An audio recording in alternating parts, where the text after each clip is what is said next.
Hola a todos, bienvenidos a un nuevo... No, así no es la intro. Ah, cayeron en su propia trampa. Temporada ¿Cómo está anterior. Titi? Bienvenida Titi. Bien, confundida. ¿Cómo está tú, Dani? Bien, aquí más o menos con jaqueca. Pucha, estamos todos enfermos. Sí. Ha sido una semana intensa. Ustedes ya están en... No, vacaciones de invierno ya terminó para ustedes. Ahora están en el segundo semestre, ¿no? Pero de Yo no colegios tengo. terminó. Pues. Entiendo Sí, que pues, a los eso me refiero. universitarios es ahora. Y colegio ya entró. Titi, tú todavía no te sales de vacaciones de invierno, ¿no? Yo no voy a tener vacaciones de invierno. Se les pasa a No. los que tienen tesis. Verdad, está en tesis. La Titi está en tesis. Estamos en ayuno de oración por la Titi. Bueno, en oración. Bueno, en casi oración. No, mentira. Oye, Titi, pero Ayuno de una. ahora entras a tus vacaciones de invierno. No, si no voy a tener vacaciones de invierno, es verdad. No, si sé tú personalmente, pero la universidad, como Claro, universitarios... no, la universidad ya está hace como una semana en vacaciones. Ah, ya, ahora sí. Ahora entiendo.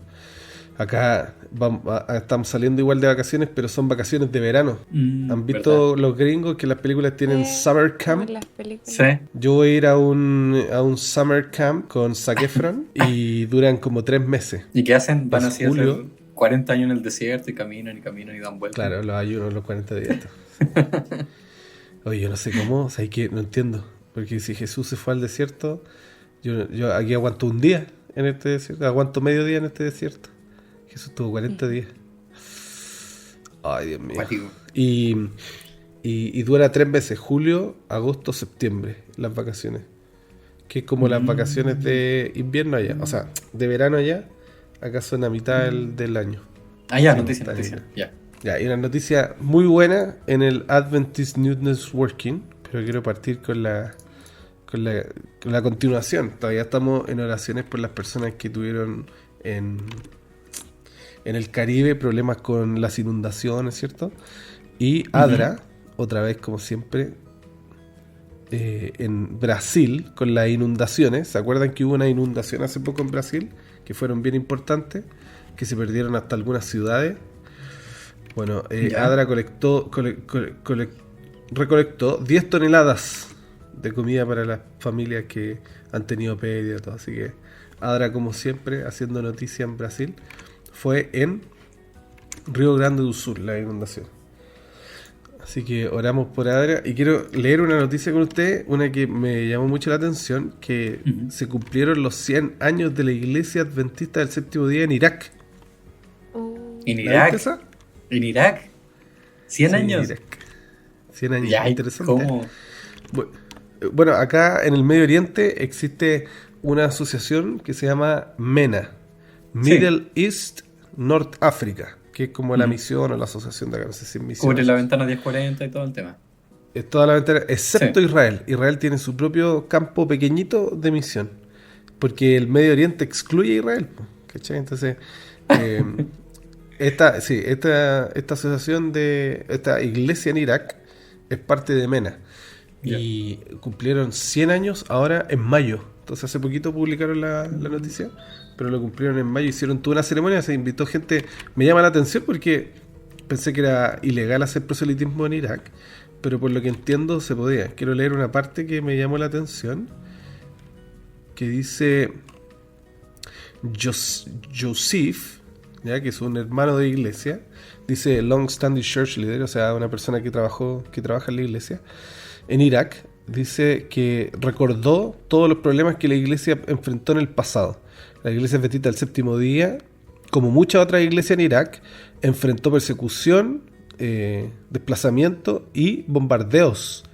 Así que agradecemos al Señor que a pesar de todas estas cosas, el daño a nuestros edificios fue limitado y no se perdió muchas cosas ni nadie fue herido. Y la iglesia adventista o la iglesia en general cumple un rol importante en la sociedad y es una forma de repartir el lenguaje del amor, la paz y la coexistencia. ¿Te imaginas? Ya, o sea que ¿Alguna de tus iglesias ha sido bombardeada, no? nunca, o sea, a lo más incendio y cosas así, pues lo que se ve acá en Chile. Pero, o sea, Incendio. o sea, Yo me acuerdo que mi iglesia le entraba a robar. claro, cosas así. O que ha tenido Pero- balacera. Van a ser. ¿Verdad? ¿Verdad? Es que nosotros con el Mati íbamos a la misma iglesia, que estaba en una una población Población, media complicada, y a veces habían balaceras afuera. Sí. Oye, pero me parece Oye, impresionante harta porque... experiencia. No sé si se acordarán ustedes. ¿Ah? Yo me acuerdo, una vez que todavía me acuerdo hasta la predicación. Estaba predicando el hermano Víctor un sermón de Daniel capítulo 2, capítulo 3, que trataba de la llanura dura. Me acuerdo hasta el título, se llama La llanura dura, se llama el título del sermón. Y en mitad del sermón se escucharon disparos y afuera estaban disparándole a una persona. ¿Se acuerdan ustedes de eso, no? Yo estaba en la puerta, tuve que cerrar la puerta, todo. No se acuerdan. Yo tengo No, yo no me acuerdo. Nunca puedo olvidar esa. No sé si falleció o no el joven, pero recuerdo esa escena. Que yo fui, intenté como no atenderlo, pero porque no sabía, tenía miedo. Llamar a la ambulancia, y ahí llegó más gente, y ahí lo atendieron. Sí, pero allá peor, pues sí, yo tengo entendido que, o antiguamente ahora, que se mataba a los cristianos como en público y cosas así, pues. Entonces ahora que Sí, esté o como que el no gobierno existe, no se involucrado... permite el proselitismo. Sí, pues, que esté el gobierno involucrado es como importante. O sea, se está aceptando. Que gente del gobierno haya estado incluso... Claro. Bueno, dice en la noticia, al siguiente día las reuniones fueron lideradas por el primer ministro de Irak, Mohamed Shia al-Sudani, quien reafirmó que el gobierno ve la diversidad como una fortaleza en la sociedad iraquí. Sí. Vamos a pedirle a la Titi que pueda hacer la oración inicial para poder empezar a comentar ya la lección de esta semana, que estuvo muy bonita, igual que la semana pasada. Oremos entonces. Padre amado, Señor que está en el cielo, santo sea su nombre, mi Dios. Gracias, Padre, por esta lección que nos deja. Le agradezco por ilustrárnosla, Señor, de manera que podamos comprenderla. Le pido, por favor, Señor, que pueda guiar este repaso de la lección y que pueda ser de bendición, Señor, para sus hijos. Se lo pido en nombre de Jesús. Amén.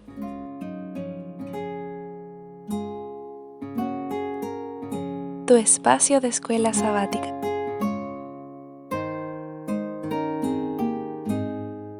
Bienvenido a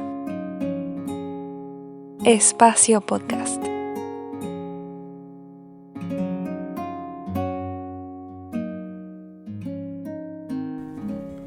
Muy bien, vamos a comenzar comentando el folleto. Titi, ¿cómo se llama la lección de esta semana?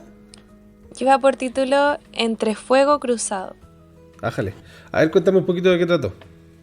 Bueno, primero el escritor, cierto, del folleto nos está dando bastante historias como de su vida.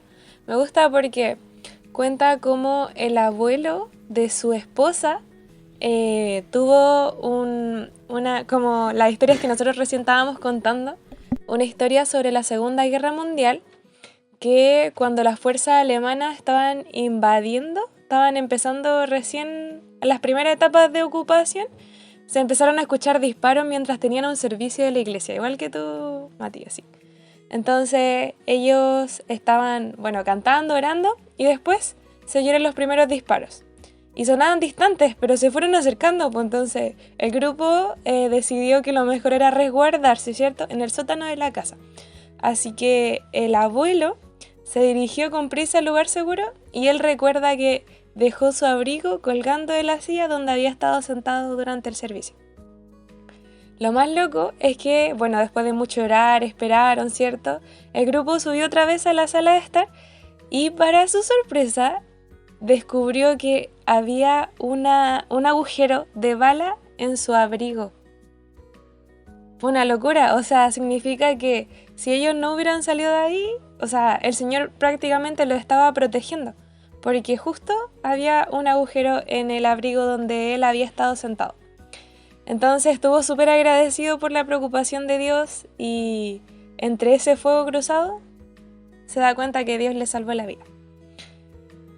Esta parábola que tenemos esta semana describe cómo nosotros estamos involucrados en la batalla cósmica entre el bien y el mal. Ya tuvimos todo un folleto hablando de eso, ¿cierto?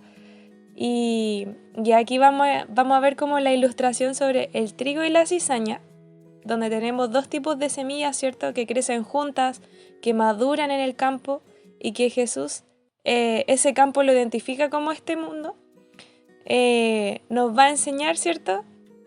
O sea, nos invita a elegir entre estos dos destinos. El Señor siempre nos ofrece, ¿cierto?, su reino y la oportunidad de pertenecer a Él, sin importar qué malezas nos puedan rodear. Así que vamos a hablar de esta parábola que se titula El trigo y la cizaña. Sí. Dice, le refirió otra parábola diciendo: el reino de los cielos es semejante a un hombre que sembró buena semilla en el campo, pero mientras dormían los hombres vino su enemigo y sembró cizaña en el trigo y se fue. Y cuando salió la hierba y dio fruto, entonces apareció también la cizaña. Vinieron entonces los siervos del padre de la familia y le dijeron: Señor, ¿no sembraste buena semilla en tu campo? ¿De dónde pues tienes cizaña? Él les dijo: un enemigo ha hecho esto. Y los siervos le dijeron: ¿quieres pues que vayamos y la arranquemos? Y él les dijo: no sea que al arrancar la cizaña arranquéis también con ella el trigo. Dejad crecer juntamente lo uno y lo otro hasta la siega.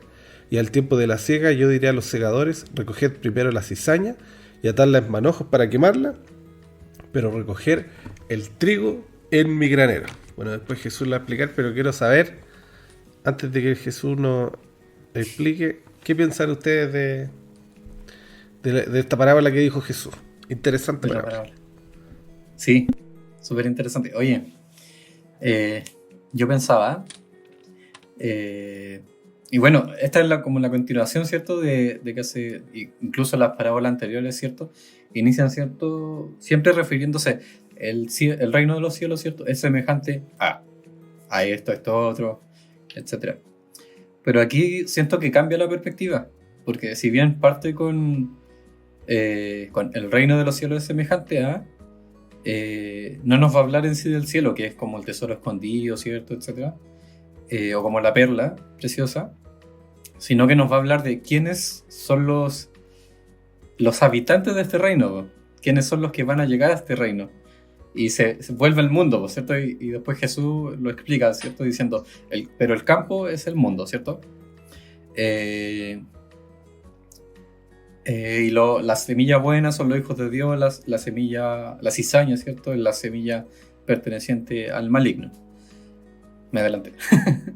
Pero bueno, ese era un punto, ¿cierto? Y el segundo punto que hay interesante es el que, si bien tomamos la parábola del trigo y la cizaña, en medio hay dos parábolas más, pues, una más, dos.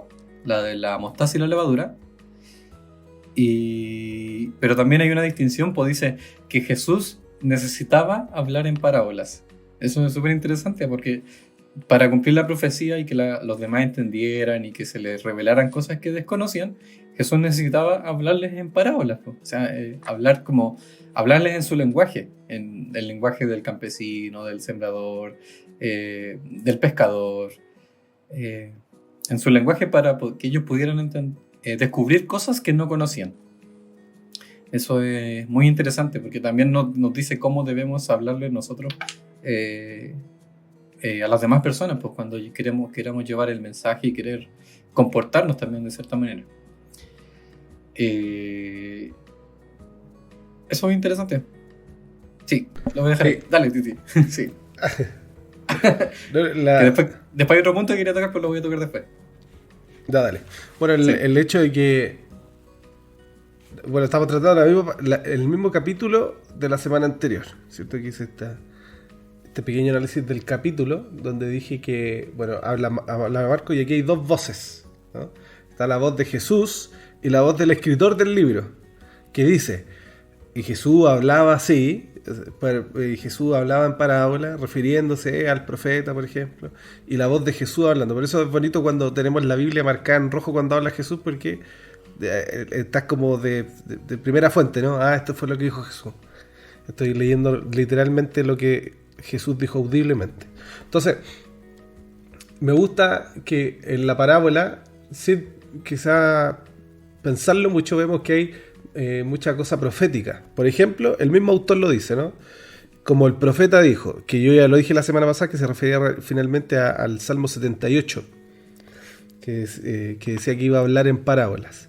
Pero no solo eso, sino que Jesús da una profecía acá. Él dice, el reino de los cielos es como, y dice, ¿no? Está el trigo, la cizaña, el que cosecha y los que cosechan, ¿cierto? Y después, un par de capítulos después de como dijo el Dani, ¿no? Hablar de la semilla de mostaza y de la levadura, dice, entonces esto es, y la explica.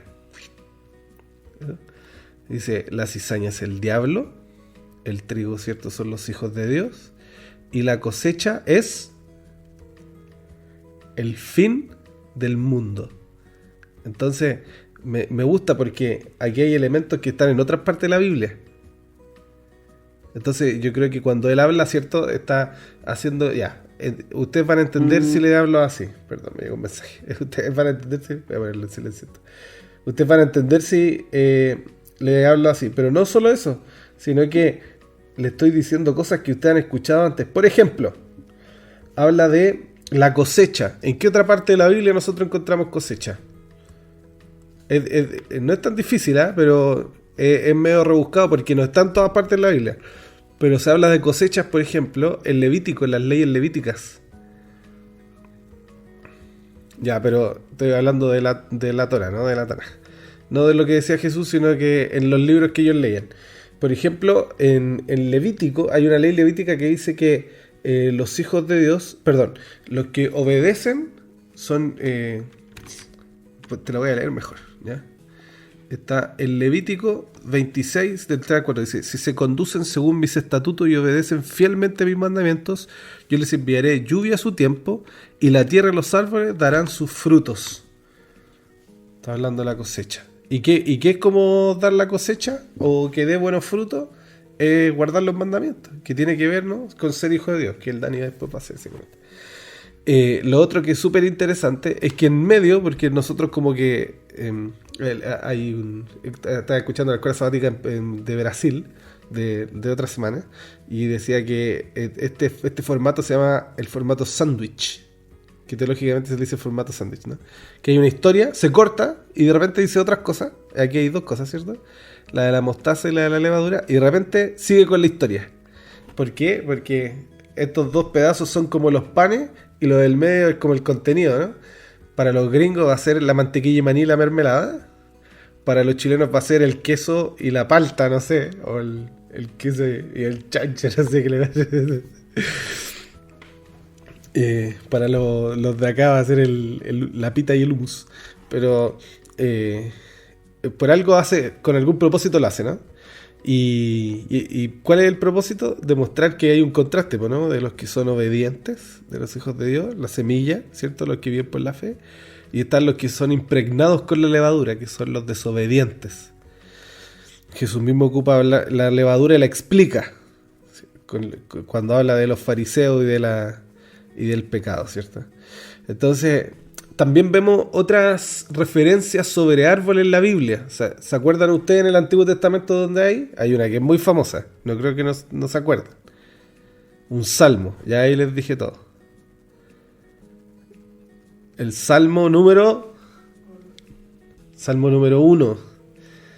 Bienaventurado el que no anduvo en consejo de malo, ni se sentó en silla de escarnecedores, sino que en su ley medita de día y de noche. Dice, será como árbol plantado a la orilla de un río, que da fruto a su tiempo, no perenne, y todo lo que hace prospera.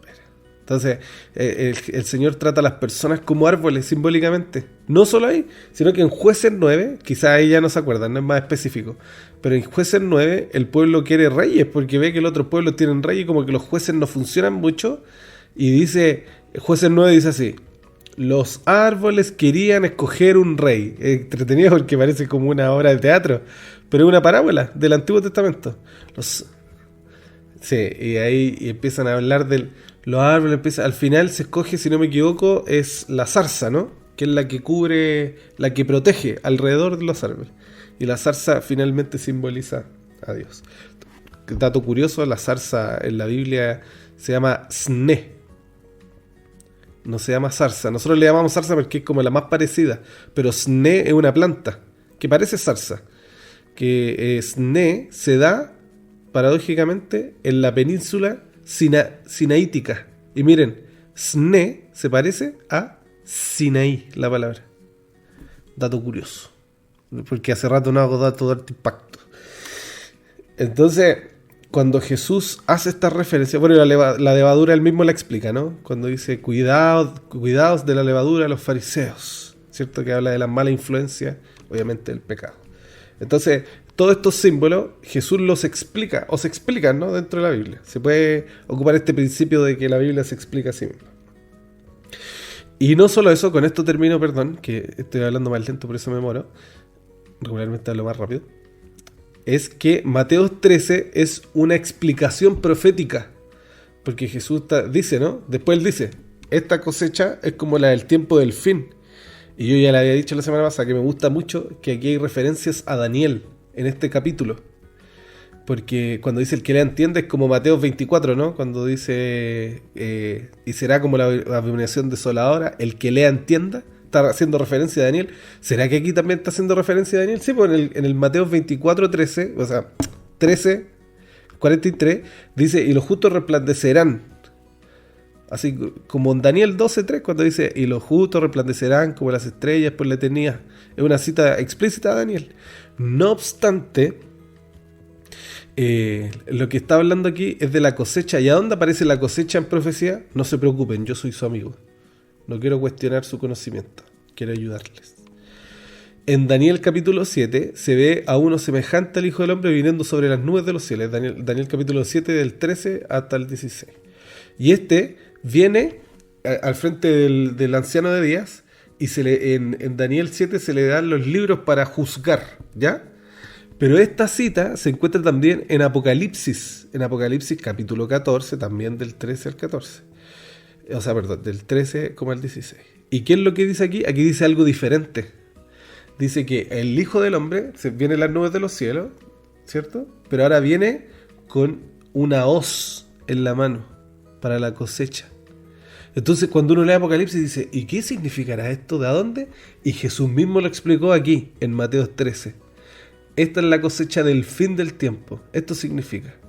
Y los ángeles van a recoger, y el trigo, el buen trigo, son los hijos de Dios, y la cizaña son los hijos de Dios. Incluso, miren, dese cuenta de todos los elementos que hay. La cizaña. ¿Quién es la cizaña según el Señor? Satanás. Yo le pregunto, ¿eso está en Apocalipsis o no? Apocalipsis Satanás, 2 no, al 13, en esa serie. ¿No es Satanás? El enemigo, bueno, que lo dice explícito. El enemigo es Satanás. El que fue y tiró la cizaña. Perdón, el que tiró la cizaña, sí. Gracias, Dani. El que tiró la cizaña, Satanás, ¿cierto? Y aparece en Apocalipsis 12, de 2 a 14 en esa sección. Aparece Satanás peleando con sus ángeles, ¿cierto? Miren, aparece el trigo, los hijos de Dios, siendo atacados por Satanás. ¿Aparece? No solo eso, sino que aparece el fin del mundo también en esa sección. Apocalipsis 12 al 14. No solo eso, sino que también aparece que dice que los toman en manojo y los tiran al fuego. Aparece en Apocalipsis, ¿no? ¿Te das cuenta que es como un sermón apocalíptico? Yo pensé en esto cuando estaba estudiando la lección. Juan tomó esta sección y la explicó en Apocalipsis. Porque para entender eso que está hablando Juan en Apocalipsis, hay que venir aquí a Jesús, lo que dijo Jesús. Eso es todo lo que voy a decir, ¿ya? Hable mucho. Dale, Titi, dale. Quedamos re locos. A mí me gustaría hacer hincapié en la parte de la parábola en la que, bueno, los siervos pasa lo que no tenía que pasar, ¿cierto? Viene el enemigo y cuando nadie lo estaba viendo, o sea, de una forma misteriosa, aparece esta cizaña, que es el pecado, ¿cierto? Dentro del mundo. Pero lo que me llama la atención es que al tiro los siervos le dijeron al padre, Señor, ¿no sembraste buena semilla en tu campo? ¿Dónde pues tienes cizaña? Y ahí dieron la explicación, ¿cierto? De que un enemigo hizo esto. Y le dijeron así como, pero solucionémosla al tiro, ¿quieres que vayamos y la arranquemos? Y el Señor dijo, no sea que al arrancar la cizaña, arranquéis también con ella el trigo. En esta respuesta que tiene el dueño, ¿cierto? De este campo, encuentro preocupación. Encuentro preocupación de parte de él porque no se está preocupando tanto por la cizaña, sino que se está preocupando por el trigo. Se está preocupando que no vaya a ser que al intentar sacar todo esto, dañemos, ¿cierto?, lo que realmente queremos, que es que nazca el trigo. Entonces, me viene a la mente el origen del mal. Entonces, el Señor siempre, cuando han pasado estas cosas malas, siempre Cristo ha permitido que se desarrolle. El Señor permite que se muestre la verdadera naturaleza de las cosas. Él permite que crezcan, ¿cierto? Y que se muestren, porque nosotros nos preguntábamos y siempre pensamos así como, pero Señor, ¿tú sabías que Satanás iba a rebelarse? ¿Tú sabías que Satanás se iba a llevar una tercera parte del cielo? ¿Tú sabías que iba a dejar, perdón la expresión, la patada en este mundo? Entonces, ¿por qué lo deja? Y no es primera vez que en la historia que se ve que el Señor lo deja desarrollarse. Y me quedó más clara la historia cuando vi el ejemplo de Judas y los 12 discípulos. ¿Por qué me quedó más claro esto? Porque el Señor tenía a sus 12 discípulos. Y el Señor desde un principio supo que Judas lo iba a traicionar. Esto es súper triste. Pero el Señor en todo momento lo sabía. Y Él aún así lo dejó estar, ¿cierto?, con los 12. Lo dejó desarrollarse, tener un cargo dentro de sus discípulos. Lo dejó hacer milagros, lo dejó predicar su palabra, para que después de todo lo que pasó, ¿cierto?, se desarrollara completamente su naturaleza y tomara las decisiones que realmente iban a exponer cómo él se sentía en realidad. Entonces, no me imagino al Señor así como al principio diciendo, no, ¿sabes qué? Yo estoy escuchando tus pensamientos, Judas, y yo sé que tú no tienes buenas intenciones con el dinero que está siendo de nuestro ministerio. Y en ese momento, quizá los discípulos, pensando en, oye, él es un líder de nosotros lo admiramos, quizá hubieran pensado que el Señor era un poco injusto. Lo mismo que quizá nosotros como criaturas o los ángeles hubieran pensado si el Señor hubiera hecho desaparecer al tiro a Lucifer. Entonces, hemos estudiado mucho esto sobre el gran conflicto, ¿cierto? Sobre el conflicto cósmico, sobre por qué está pasando todo esto. Y es por eso, es porque finalmente el amor requiere libertad. Y la libertad incluye un riesgo de que la persona elija, ¿cierto? El Señor nos está dando este libre albedrío y nos demuestra aquí, en la parábola del trigo y la cizaña, que el Señor nos va a dejar elegir y Él no va a intervenir en ningún momento. Solamente Él sigue cuidando a lo que es su trigo, pero está dejando que todas las cosas pasen porque son necesarias que nosotros, como criaturas, después, ¿cierto?, que pase después en el milenio, nosotros vamos a ver todo lo que pasó y nos vamos a dar cuenta, el Señor realmente es justo. ¿Por qué? Porque vamos a poder ver la naturaleza completa del plan que tenía Satanás para nosotros. Y no nos va a quedar ninguna duda, porque ahora nos puede quedar duda, así como yo digo, oye, pero si yo puedo igual vivir sin el Señor y que mi vida no sea tan terrible. Pero el Señor va a dejar que eso se desarrolle. ¿Por qué? Porque realmente después, cuando uno ve el final, cuando uno ve el fruto, es cuando uno se da cuenta que estar sin el Señor no te lleva a nada bueno.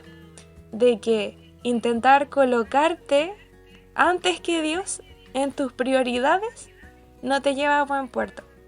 Entonces, es algo muy... O sea, me quedó mucho más claro en ese sentido sobre el libre albedrío, que debe exponerse finalmente la verdadera naturaleza y que realmente es necesario para nosotros y para el mundo entero que se muestre la verdad y que se muestre que el Señor es justo.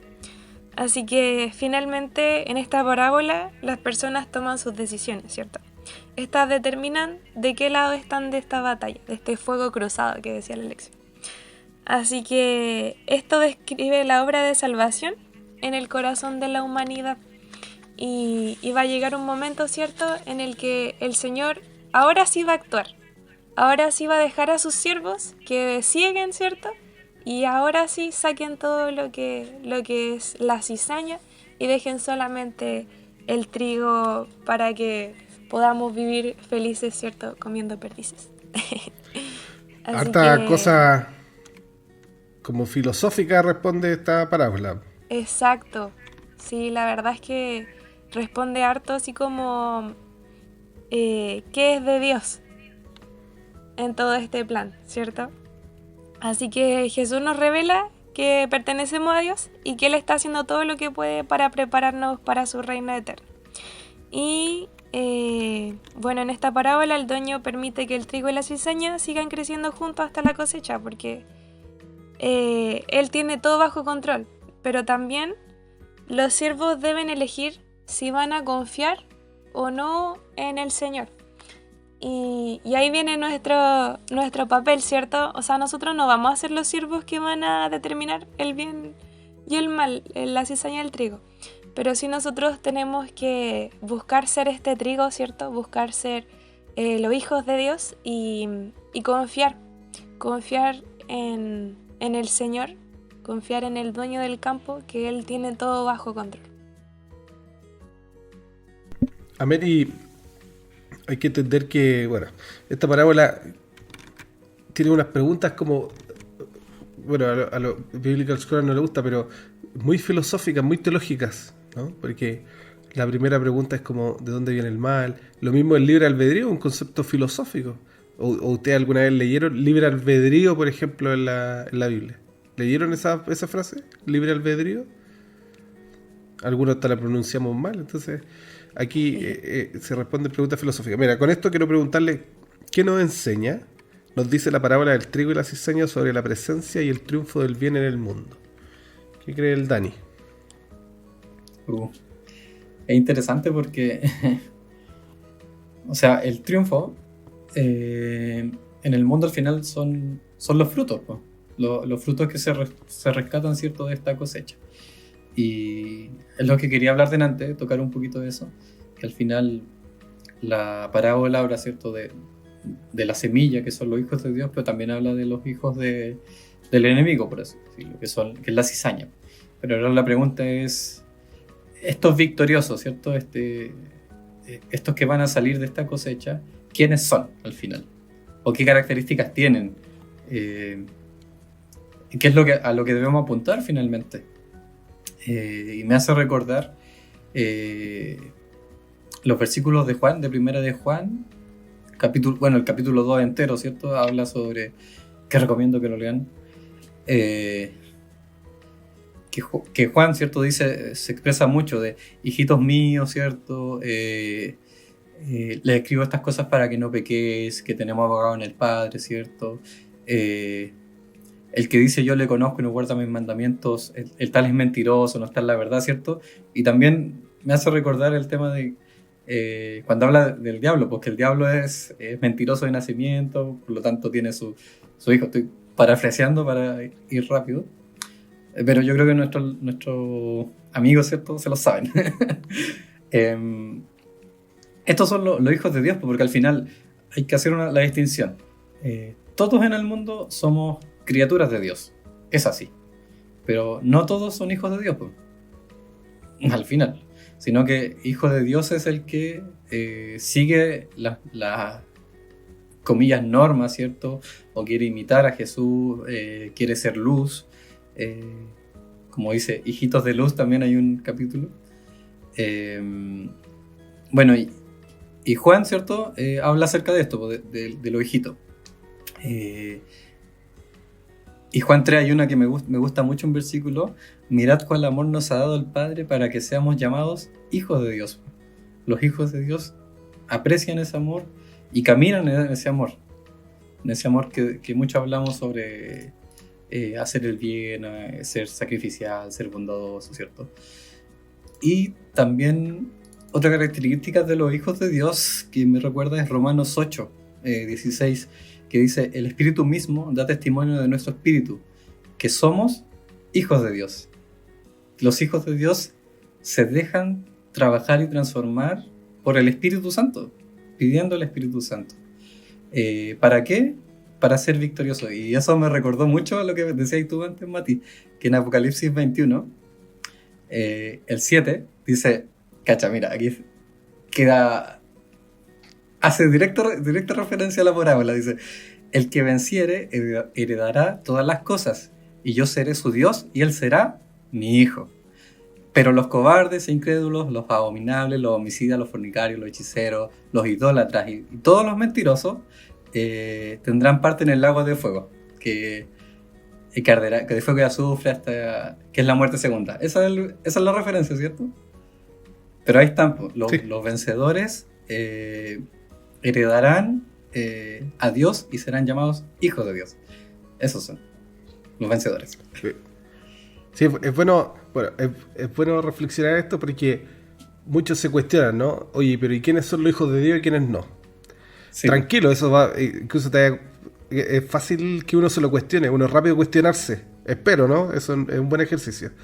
Porque al fin del tiempo, incluso la angustia de Jacob dice, ¿no? Seré salvo, ¿no? Esa es la angustia de Jacob. Entonces, es normal cuestionarse. Pero sí hay que estar seguro de que están los hacedores de maldad, como dice Pablo, ¿cierto? Los que lo hacen con intención, los que son hijos de Satanás. Y están los que intentan ser hijos de Dios y buscan ser hijos de Dios. Y el Señor los declara como hijos, ¿cierto? Que piden perdón por sus pecados y que más que hacer obras viven por fe, ¿no? Porque las obras van a ser consecuencias. Y también aclarar que, volviendo a decir lo mismo, ¿no? Que esta parábola, no sé si es la intención, obviamente es la intención, pero me refiero a que no hay como una intención filosófica, no sé si la palabra, de decir, porque la gente obviamente se cuestiona de dónde vienen las cosas, son las grandes preguntas. Entonces decir, ¿por qué hay sufrimiento? ¿Por qué hay gente mala? Entonces le pregunta a Jesús, ¿no? Y él le hace saber, ¿no? Hay un enemigo que trajo esto. Entonces ahora explica cómo lo trae, ¿no? Y quién es. Y el mismo Jesús dice que es Satanás. Entonces hay nuevas filosofías. Yo he escuchado esto, en Chile lo escuché, de que la gente no es mala, ¿no? Y que la gente sola va a llegar al Señor. Filosofías no creo yo. En ninguna parte yo por lo menos he leído eso en la Biblia, no lo creo. Pero existe un mal y hay gente que es mala, ¿ya? Y hay gente que se va a dejar llevar y va a ser hacedora de maldad y que va a ser parte de lo que Satanás hizo que madurara en su corazón, o que dejaron madurar en su corazón por Satanás. No solo eso, sino que los orígenes, de dónde viene el mal. Entonces Jesús dice, ¿no? Él explícitamente, bien, y él dice el nombre Satanás. Entonces, este nombre Satanás, ¿cierto? En la Biblia, hoy día, estoy hablando en el ámbito más que teológico, en el ámbito escolástico bíblico, se maneja que Satanás es mera tradición, porque en realidad hay harto de tradición en Satanás. Hay mucho. La otra vez yo lo expliqué, ¿se acuerdan? Que hablé de la serpiente Shemesh y hablé de la... ¿Se acuerdan que lo hablé un poquito? El folleto pasado. Y lo que aparece en la Biblia es solo que Satanás significa acusador, ¿cierto? Que es la palabra Satán en el Antiguo Testamento. Incluso hay un manuscrito del Mar Muerto que le cambia el nombre como de Satán a Satán, con M al final. El príncipe de Satán, que es un manuscrito que se llama el del Jubileo, que es la historia de Abraham, y aparece también Satán, pero es con M. Pero todos entienden de que es Satán, porque es muy parecida a la historia del Antiguo Testamento. Pero no, como que en la escolástica no personifican a Satanás, como que no es un sujeto, sino que es como una especie de idea. Porque incluso en donde se personifica en el Antiguo Testamento, y ahora les pregunto, tienen que saberlo, ¿a dónde se personifica Satanás en el Antiguo Testamento? ¿En qué libro? Como un ángel que viene a tentar, que viene a hacer daño. En el libro de Job. Ya, en el libro de Job. Y en el libro de Job aparece, pero ¿cuál es el gran argumento en contra del libro de Job? ¿Cuál es el gran argumento? También aparece en Daniel en todo caso, pero no se le dice Satanás, no se le dice príncipe de Persia. En Job, ¿cómo ¿cuál es el gran argumento en contra del libro de Job? Que el libro de Job, en su género, aunque no existía en ese tiempo esas cosas, como género es poético, simbólico.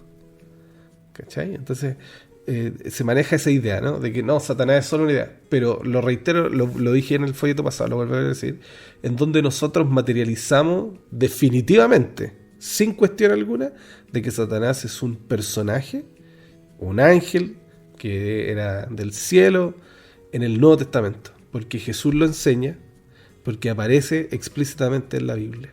Aparecen las cartas de Pablo como alguien que es tentador, que quiere hacer daño, que le tira dardo a los hijos de Dios, que aparecen las profecías de Apocalipsis como un dragón que era la serpiente antigua, que esa serpiente estaba poseída por Satanás. Entonces, bueno.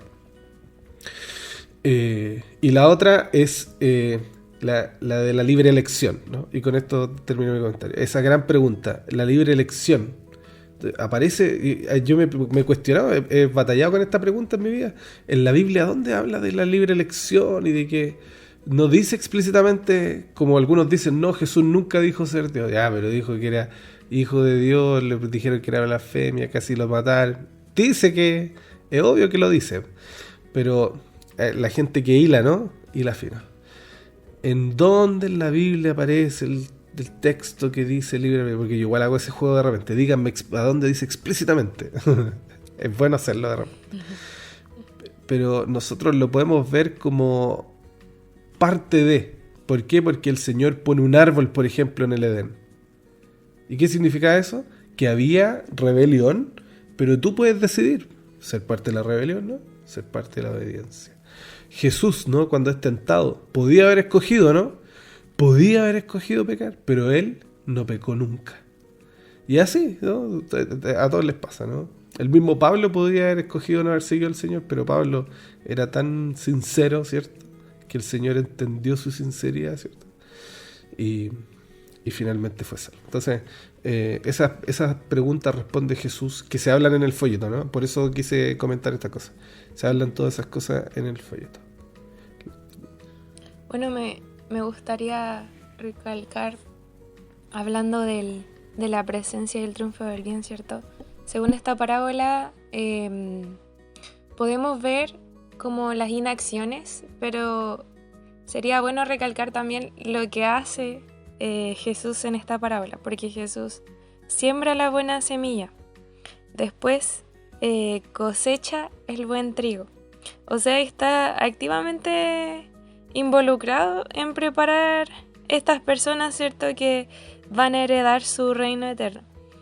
Jesús está a nuestro lado mientras sufrimos. Él estaba en ese desarrollo, ¿cierto?, del trigo y de la cizaña. Entonces, hay que recordar que este mismo Señor que está en este campo se hizo uno con nosotros, se hizo uno de nosotros.